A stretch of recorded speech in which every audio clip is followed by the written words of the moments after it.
Right, it's time for the 3,000 mile oil change on the Copen, and we've also got some other jobs to do. We're going to tackle doing the 3 belts down there, which I know will be a nightmare because of access. Power steering belt, alternator belt, aircon belt. I think the alternator one is the one that's squeaking.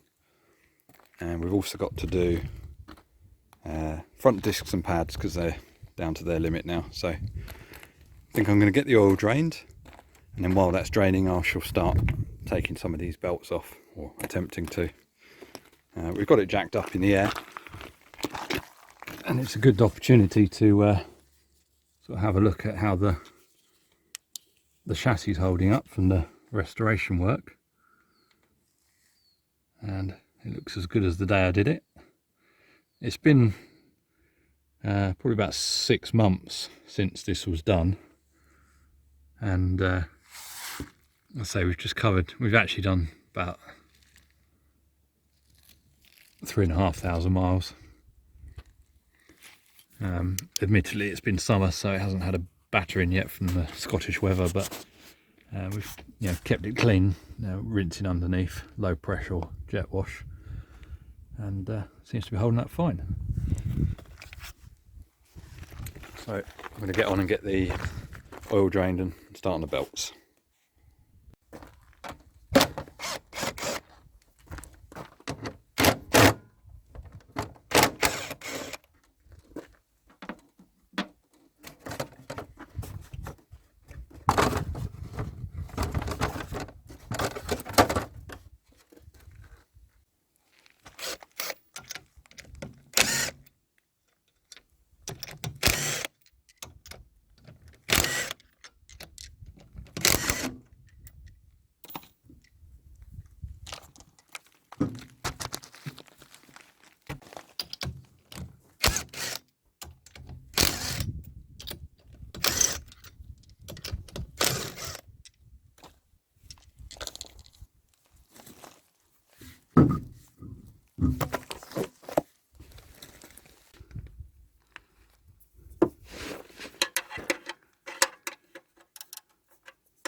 Cleaned off the sump plug. Again, obviously this is only covered 3,500 miles, and we're looking for big chunks of metal. But what we have is that ultra fine sort of dust, which is pretty normal. So that's all good. So we'll let that drain. These are all the bits we've got to go on it today. Got a couple of oil filters just because you have to do them so regularly. As I mentioned before, get the earth and bus ones because they're the only ones that fit, apart from the original Daihatsu ones, which you can't get in the UK. And discs, Ridex, Stark pads. There's a couple of choices on pads that was coming up with the listing. I don't know if that's the difference between years or what it was, but these are the ones with the acoustic wear indicators on. So just have a quick look at your old pads before you order. And for the belts, these are the part numbers. That one's power steering, That one is aircon, and that one is alternator. Hopefully, we shall find out.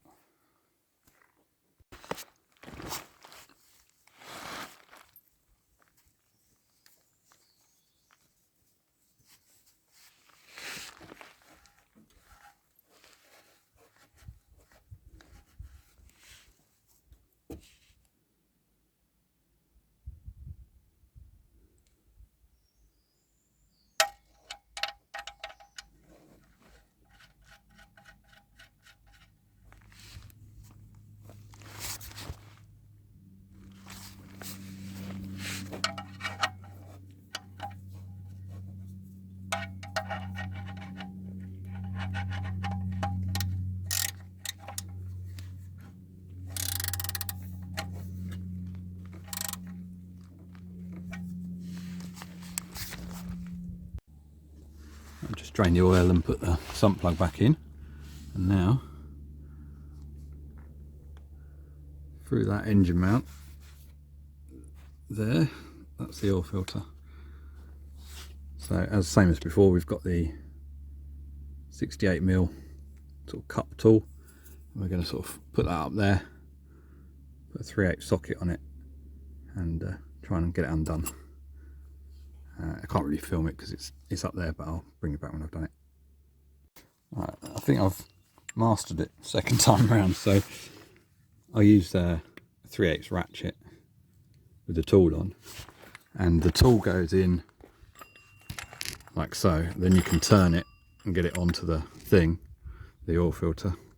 A couple of turns to get it undone, then take the tool off, which can be a bit, it can sort of jam on there. Turn it that way and withdraw the tool. Then you can get your hand up in there and just undo the filter by hand, and then you can sort of poggle it with your fingers, because I can't even get my hand through that engine mount. And you can poggle it with your fingers and it'll just drop down. Just make sure you've got your can there to catch a bit of residue, and then I'll spray up there with some brake and carb cleaner, and then fitting a new one is just sort of a reversal of that. So I'll get on and get that done. Okay, I've just got the new filter, and a good thing to do is just fill it up with oil, and what that will do is saturate the element inside there, whether it's paper or whatever it is. Just keep filling it until it won't take any more, and let it sit for a moment. You'll get little air bubbles come out here, and then empty that back into your oil can, and then that's good to go on, and that won't make a mess. And what you've done is you just pre-saturated the filter inside, so that it eliminates the risk of, you know, getting an air bubble or something like that. So something I've always done. I don't know if you have to do it on a Copen, but can't hurt. And then just also smear a little bit of oil, tiniest amount, just around that rubber seal like that. So I'll let that sit for a moment and get that emptied back in the can, and then we'll put that on.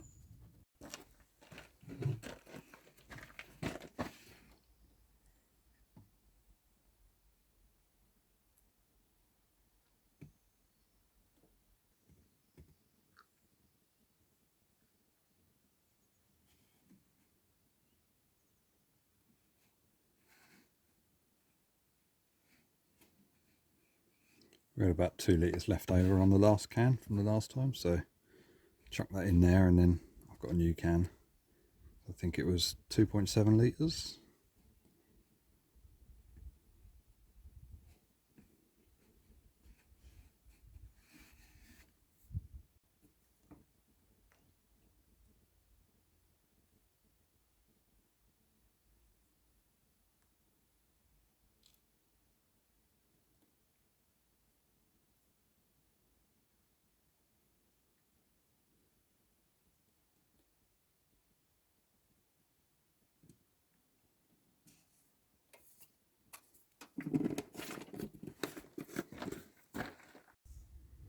Right, we're now going to attempt these belts.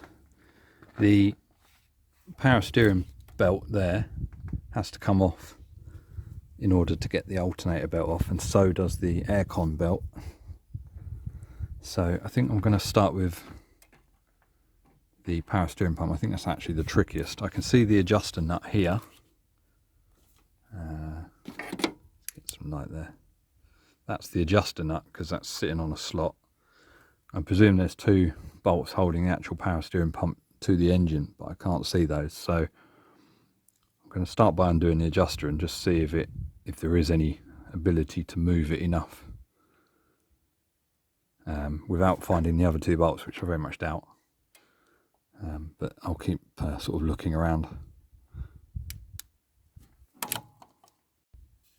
Okay, I've just undone the adjuster nut, and above it you can see there's this sort of weird shaped bracket, and I dare say there's a special Daihatsu tool.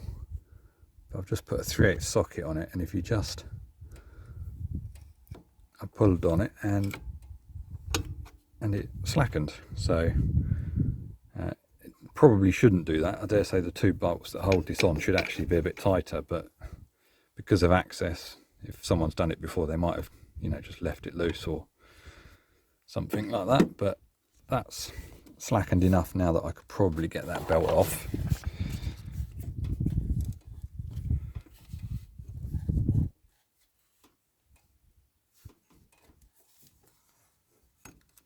Yeah, that's coming off. And out the bottom of the car. There we go, 1 belt. As you can see, that belt is pretty knackered. So that was an easy one. I'll do the aircon belt next, try and get that off. Okay, looking in through the front of the car at the aircon pump.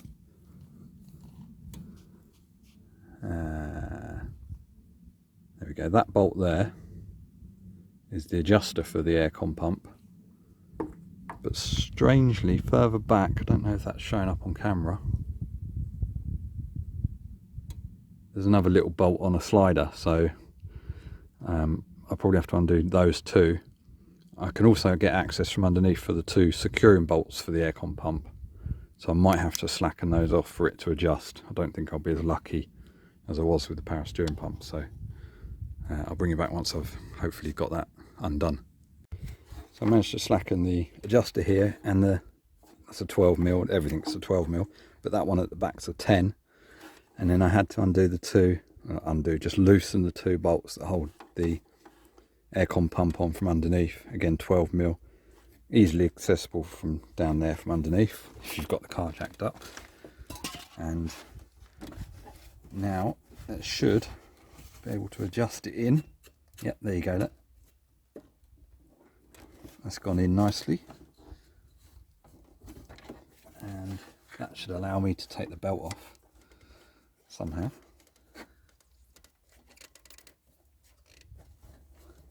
Might have to do that from underneath, I don't know. Let's see. Oh no, there it goes.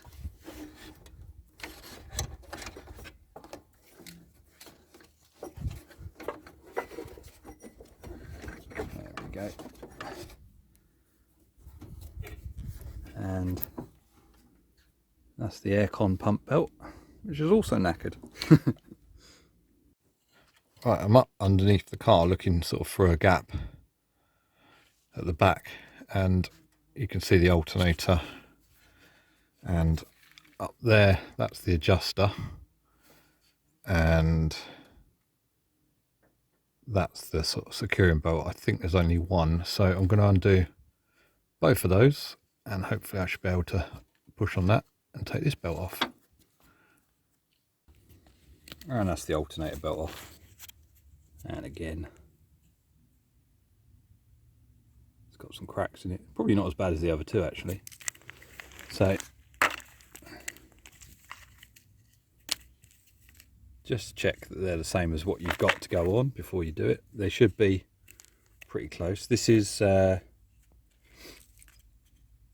PK685 and this is a PK690. As long as it's within 5mm, because these numbers relate to the measurement 690. So as long as you're within 5mm, you can usually get them on. The same with the, I think it was the, yeah, this one is a PK 495, and the one that came off was a 500. Somewhere, there we go. 499, so 499 and 495, that's fine. So got all the 3 belts off and we'll get new ones on. Okay, I just got the new alternator belt on, and the easiest way I found of doing it was, you got the subframe here, so I've got this hand up behind the subframe and you can grab hold of the rubber cap that holds the power cable on, and you can pull down as hard as you can on that, and with your other hand, with your 12mm socket on a 3/8 ratchet, put that on the adjuster and tighten up the adjuster as you're pulling down as hard as you can on that bit there. That way you can keep the tension on the belt as you're tightening the adjuster, and that seems to have worked out. We've got just under half deflection there, so I'll say it's pretty good. Okay, that's all the belts on. I say fitting was pretty much a reversal of a removal, so now we'll do the brakes. So the pads are getting, probably got about 2mm left, but they're sort of starting to trigger the acoustic wear indicators that make a racket when you step on the brakes. So also the discs have got a warp in them. You notice it when you're braking lightly, very lightly, coming to a stop down a hill, it just binds, lets go, binds, lets go. So that's the main reason, those two things. So we'll get these taken off. I think it's just same as most cars, a couple of bolts for the caliper. You can slide the pads out. No retaining screws on the disc, so that'll probably just come off. Right, we'll get this sorted.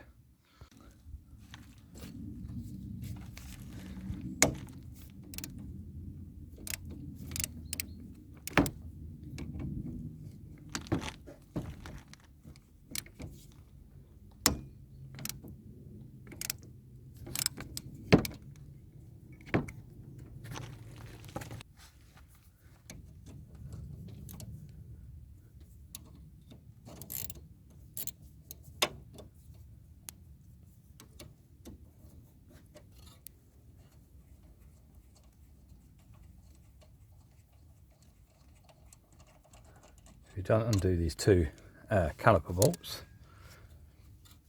and then we can pull the caliper off the carrier.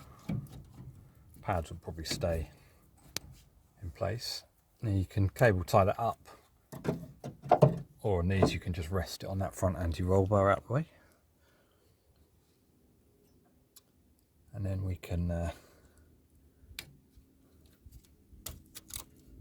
carefully prise the pads out. Might need to get a little screwdriver.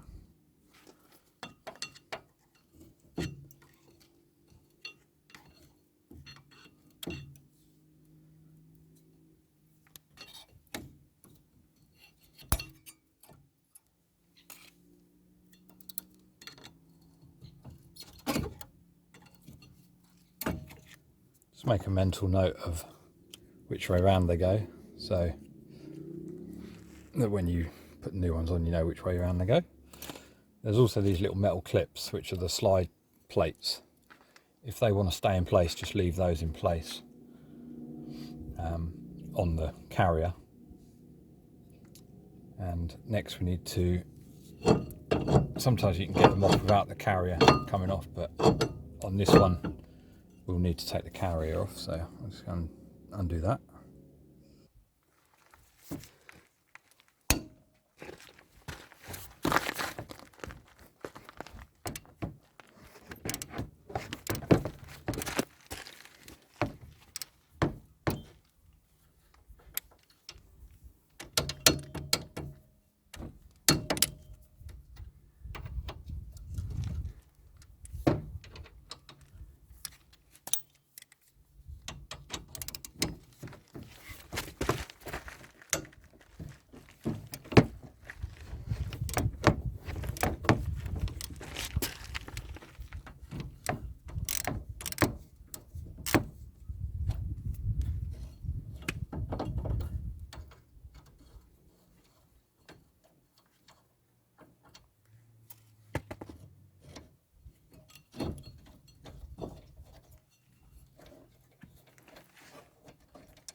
just draw the carrier off and the disc will come off.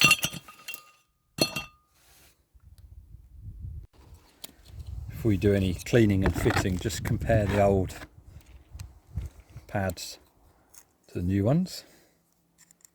Make sure they're exactly the same shape.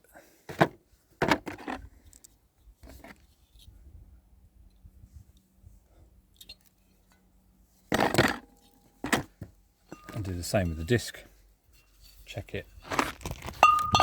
Make sure the diameter is the same.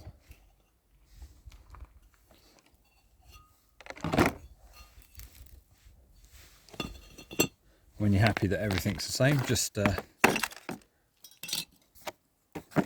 give the disc a clean with some brake and carb cleaner. Just spray it on and wipe it with a clean cloth, and that will get off this film that they have, like a storage film, to stop them rusting while they're in sort of storage. So get that done on both sides, and then everything's ready to refit.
Okay, we need to wind the piston back on the caliper because the pads are a lot thicker now than the old ones were. So this piston needs to push back. You can buy specific brake piston rewind tools, which I don't have, so I'm going to make do with a couple of sockets that happen to slot into each other. And I've got a two-legged puller, which I'm going to sort of hook on the back here. And that should do the same sort of principle.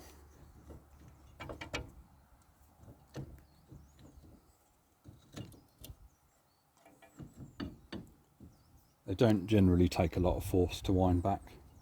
I can see it's moving, so the other thing to do is to take the cap off of the brake fluid reservoir bottle and just keep an eye on the fluid level as you're winding this back to make sure it doesn't overflow. Luckily I can see it from where I'm sitting.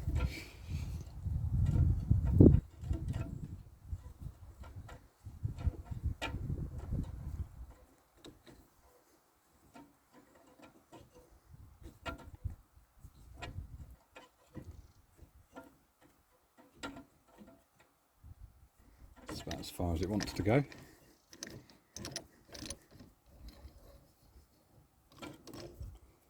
mean, sometimes you can just put something quite fat in there and just lever it back with a bit of force, but it's a bit tricky when you can't put this in a vise or something. So hopefully that should now fit. Lovely, excellent.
Okay, so I've just got both sides done on the brakes now.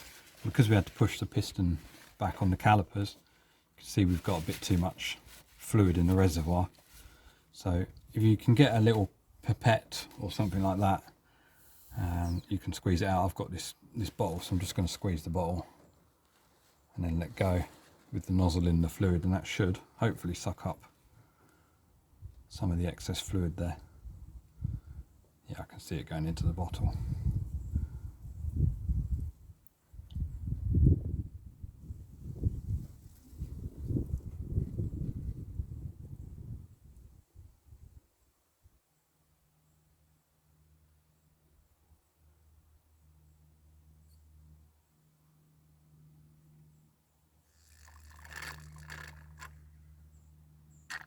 There we go.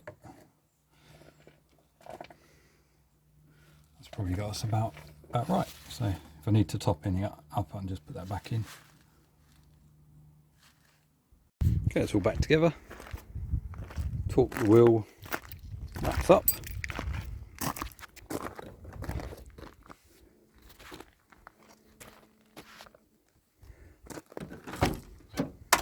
And there's one last thing you can do, is put the keys in ignition. Your trip computer, I don't know if that's showing up on camera, but you got, that's your normal odometer reading, 68,000 miles. Then you got trip A and trip B. Trip A, we use that for our oil service intervals. See, so we've done 3,629.3 miles since the last oil change. So now I'm going to reset that. So when that gets to 3,000, 3,500, I'll do it again. Trip B we just use for checking our fuel economy on journeys and stuff.